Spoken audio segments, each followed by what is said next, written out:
എല്ലാവിധ നന്മകളും തരുന്നു. സുരേഷും നമ്മുടെ നാട്ടിൽ ആദ്യമായിട്ട് വരികയാണ്. സുരേഷിനോട് നന്ദി പറയുന്നു, അഭിവന്ദിക്കുന്നു.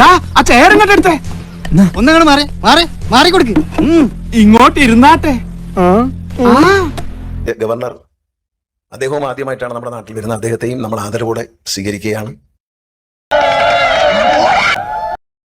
ബഹുമാന്യനായ ശ്രീ കെ വി ഗണേഷ് കുമാർ പറഞ്ഞതുപോലെ ആദ്യമായിട്ടല്ല പത്തനാപുരത്ത് വരുന്നത്. പത്തനാപുരത്ത് ഒരുപാട് കാര്യങ്ങൾക്ക് വന്നിട്ടുണ്ട് കുട്ടിക്കാലം മുതൽ. ഞാൻ പത്തനാപുരത്ത് വന്നത് ഗണേഷ് കുമാർ എന്തായാലും ഓർക്കണം. കാരണം അദ്ദേഹം ആദ്യം ഇലക്ഷന് നിന്ന സമയത്ത് ഏതാണ്ട് 4-5 വേദികളിൽ അദ്ദേഹത്തിന് വോട്ട് അഭ്യർത്ഥിക്കാൻ വേണ്ടി ഞാൻ വന്നിട്ടുള്ളത് സ്നേഹപുരസരം ഓർക്കും. ഞാൻ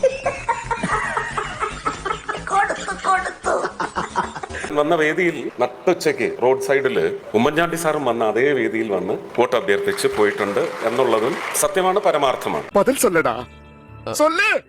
രണ്ടാമത്തെ തവണ നിൽക്കുമ്പോഴും ഞാൻ വന്ന് ഗണേശനുമായിട്ട് ഗണേശന്റെ ഓഫീസ് ഉൾക്കൊണ്ടിരുന്ന ഒരു വീട്ടിൽ നിന്ന്, അതും ഏതാണ്ട് നട്ടുച്ച സമയത്താണ്, ഒരു ഓപ്പൺ ജീപ്പിൽ കയറി നിന്ന് റോഡ് ഷോയ്ക്ക് പോയതും ഞാൻ നല്ലതുപോലെ ഓർക്കുന്നുണ്ട്.